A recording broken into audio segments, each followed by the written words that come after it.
मंगलम भगवान विष्णु मंगलम गरुड़ध्वज मंगलम पुंडरीकाक्ष मंगलाय तनोहरि। नमस्कार, स्वागत है आपका आचार्यवाणी में। मैं आचार्य विक्रमादित्य आपके साथ हूं। आज का विषय जो हमारा है वो है मकर राशि वालों के लिए कैसा ग्रहों का योग बन रहा है इस नवंबर के अंतिम भाग में। देखिए मकर राशि वालों, आपकी राशि के अनुसार से यदि हम बात करें तो आपकी राशि के स्वामी हैं शनि महाराज। और शनि महाराज इस दिनों जो परिवर्तन की तरफ जा रहे थे, आगे बढ़ रहे हैं। विशेष तौर पे हम बात करें तो मार्गी हो चुके हैं, लेकिन मंगल का जो परिवर्तन हुआ आपके एकादशवें भाव में आकर शनि के साथ उन्होंने टकराव की स्थिति उत्पन्न कर दी है। ऐसे में विशेष तौर पे शनि मंगल का जो टकराव है ये दिसंबर के अंतिम तिथि तक रहेगा, तो ये अन्य श्री क्लैशेस उत्पन्न करने के योग बना सकता है। तो अपने आप को शांत रखते हुए कार्य करने का आपको प्रयास करना चाहिए। इसके साथ साथ एक ग्रह का परिवर्तन और हो रहा है इन्हीं नवंबर के अंतिम भागों में, वो हो रहा है शुक्र का परिवर्तन। शुक्र तुला राशि में जा रहे हैं और बृहस्पति के सप्तक योग बना लेंगे, वो भी आपस में क्लैश उत्पन्न करने के योग बनाएंगे। लेकिन ये दोनों ग्रह बृहस्पति और शुक्र की बात करें तो दोनों गुरु हैं, एक दैत्य गुरु एक देव गुरु। ये वैसे नहीं लड़ते तलवार लेकर, ये बुद्धि नीति कुनीति के कारण से आपके जीवन में बहुत सोच समझ कर आपको कार्य करने का प्रयास करना चाहिए।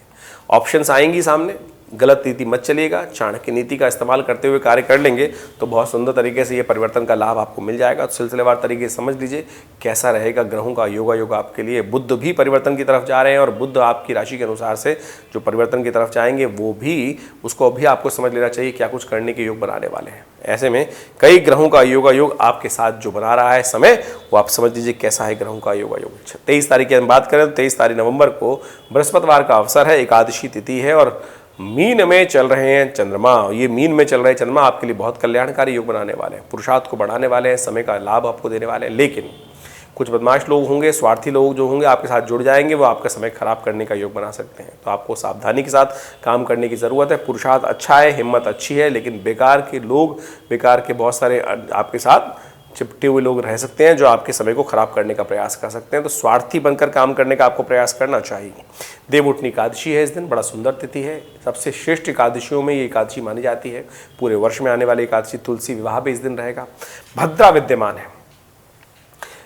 एक तो देवउठनी एकादशी, देवउठनी एकादशी अनसूच साया मानी जाती है। कोई भी कार्य, आमतौर पर जन प्रचलित है भाव कि नया कार्य आरंभ कर लीजिए बिना मुहूर्त के, लेकिन इस दिन भद्रा विद्यमान हो गई है और भद्रा कहती है कि कोई भी कार्य इस कार्य में करोगे तो कहीं ना कहीं कष्ट दे देंगी। तो ध्यान रखते हुए कार्य करें। सुबह 10 बजे से लेकर ये भद्रा का समय विद्यमान रहेगा रात्रि में 9 बजे तक। तो जो शुभ कार्य, शुभ तिथि का लाभ लेना हो तो 10 बजे से पहले लीजिए सुबह, वही आपके लिए कल्याणकारी रहेगा। उपायों को ठीक करने के लिए, समस्त कष्टों को दूर करने के लिए सबसे श्रेष्ठ उपाय है भगवान विष्णु का इस दिन पूजन, शालिग्राम जी का पूजन, उन पे तुलसी का अर्पण, पंचामृत से उनको स्नान, फिर चरणामृत उनका ग्रहण करना। इससे श्रेष्ठ उपाय कुछ हो नहीं सकता है। या तुलसी विवाह कराने का सुंदर योग बनाइए, बहुत सुंदर तरीके से लाभ के योग बनेंगे। 24 नवंबर को ग्रह गणना विशेष तौर पर दिखा रही है। एक शुक्रवार का अवसर, द्वादशी तिथि और ग्रहों का परिवर्तन का योग बन रहा है। सुबह का समय थोड़ा सा बेकार कामों में फंस सकते हैं, लेकिन शाम के समय विशेष तौर पे अपने काम को यूटिलाइज करने का समय दिखाई देता है।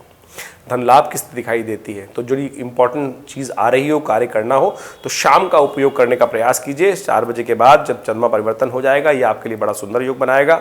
सुबह भी अच्छी है, लेकिन समय खराब ना हो तब, यदि आप अपने कार्य में स्वार्थी बनकर काम करें। लेकिन आपका स्वभाव ऐसा है कि आप बड़े दयालु हैं और लोगों को बातों में आकर बह जाते हैं, तो उससे बचते हुए कार्य करेंगे तो बहुत सुंदर रहेगा। वहीं 25 तारीख की हम बात करें तो उस दिन शनिवार का अवसर है, त्रयोदशी तिथि है और शनि प्रदोष का सुंदर योग बन रहा है। देखिए आपकी राशि के अनुसार से हमने आपको बताया, आपका शनि लग्नेश है और शनि इस वक्त मंगल के साथ टकराव की स्थिति में आ गया है। ऐसे में ये तिथि आपके लिए जो आई है विशेष तौर पर समझ लीजिए कल्याण के योग बनाने वाली आई है। लाभ की स्थिति चंद्रमा बृहस्पति के साथ होकर बड़े सुंदर तरीके से बना रहा है, सुख देने की योग बना रहा है।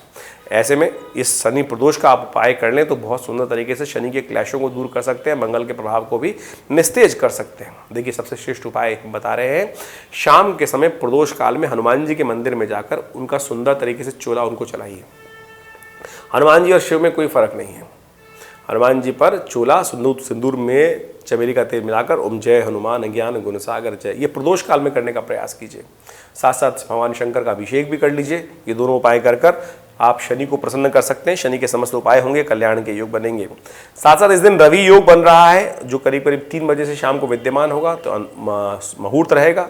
कोई नया कार्य आरंभ करना हो तो शाम को 3 बजे के बाद मुहूर्त अच्छा है, सूर्यास्त से पहले पहले इसका लाभ ले सकते हैं।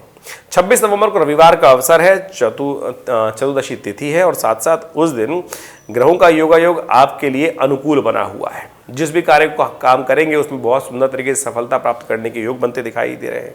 ऐसे में सफलता की तरफ अग्रसित होते हुए कार्य करें, बस झगड़े से बचें। अननेसेसरी कि जहां झगड़े हो रहे हैं उससे दूर होकर काम करने का प्रयास कीजिए, आपके लिए सुंदर योग बनेगा। बुध परिवर्तन की तरफ जाएंगे सुबह सुबह अगले दिन, तो उसका प्रभाव क्या होगा वो भी हम आपको बता देते हैं। ये बुध का परिवर्तन बड़ा महत्वपूर्ण रहने वाला है आपके लिए।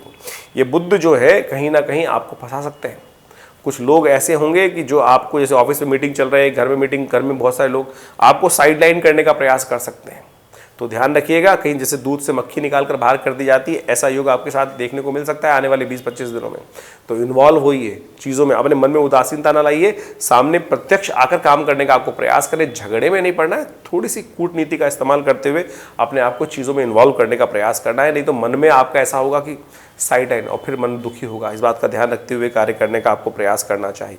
भद्रा विद्यमान है, ध्यान रखिएगा दोपहर को 4 बजे के बाद नए कार्यों को हाथ में लेने से बचना चाहिए, इस बात का ध्यान रखें। वहीं 27 नवंबर की बात करें, सोमवार का अवसर, पूर्णिमा तिथि, और उस दिन बुध का परिवर्तन होने का योग बन रहा है, जो हमने आपको भी बताया। बुध जिस प्रकार का योग बनाएगा वो बड़ा महत्वपूर्ण है आपके लिए। एक काम करने इन दिनों में बृहस्पति बुध श्री गणेशाय नमः, ओम गंगणाधिपतये नमः, इस मंत्र का जप करते हुए भगवान गणेश का नित्य प्रति स्तवन करें। पीले पुष्पों की माला उन्हें अर्पित नित्य प्रति किया कीजिए, देखिए कष्ट दूर होने के योग बनेंगे। इस तिथि के संबंध में बात कर लीजिए। ग्रह तो बता दिए हमने आपको। ये बहुत सुंदर तिथि है, कार्तिक पूर्णिमा की। देव दिवाली है, वास्तविक दिवाली यही है। राम जी का जो आगमन पर जो मनाई जाने लगी दिवाली, वो तो वास्तविक तौर पे भगवान के आगमन पे खुशियों के दीप जलाए गए। लेकिन देवताओं की जो दिवाली है, जो वास्तविक महालक्ष्मी का पूजन, विष्णु के साथ भगवान भगवती का पूजन करने का दिवस है, वो यही दिवाली है, देव दिवाली। तो इस दिन विशेष तौर पर गुरु पर्व भी है, गुरु नानक देव जी का जन्म दिवस है। तो आप आनंद भाव से सुबह सुबह तीर्थ जल में स्नान करें, और तीर्थ गंगा जल लेकर थोड़ा पानी में मिलाकर उससे स्नान कर लीजिए, नहीं तो बहुत सुंदर रहेगा। और संपूर्ण रूप से समस्त देवताओं का पूजन करते हुए, भगवान विष्णु का पूजन करते हुए रात्रि में पूरे घर में अच्छे से दीपों का प्रज्वलन करना चाहिए।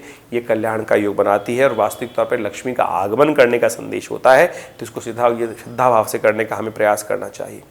28 नवंबर को ग्रह गणना विशेष तौर पर दिखा रही है, मंगलवार का अवसर, प्रतिपदा तिथि, मार्गशीर्ष का महीना आरंभ हो रहा है। और ये मार्गशीर्ष का महीना आपकी राशि के अनुसार से यदि हम बात करें तो विशेष तौर पर बड़ा महत्वपूर्ण योग बनाने वाला है। बुध के बाद अब शुक्र परिवर्तन का योग बनाएंगे और शुक्र महाराज आपकी राशि में आपको सफलता की तरफ ले जाने के योग बनाने वाले हैं। और मार्गशीर्ष का महीना भगवान कृष्ण का प्रियतम महीना माना जाता है, भगवान विष्णु का प्रियतम महीना माना जाता है।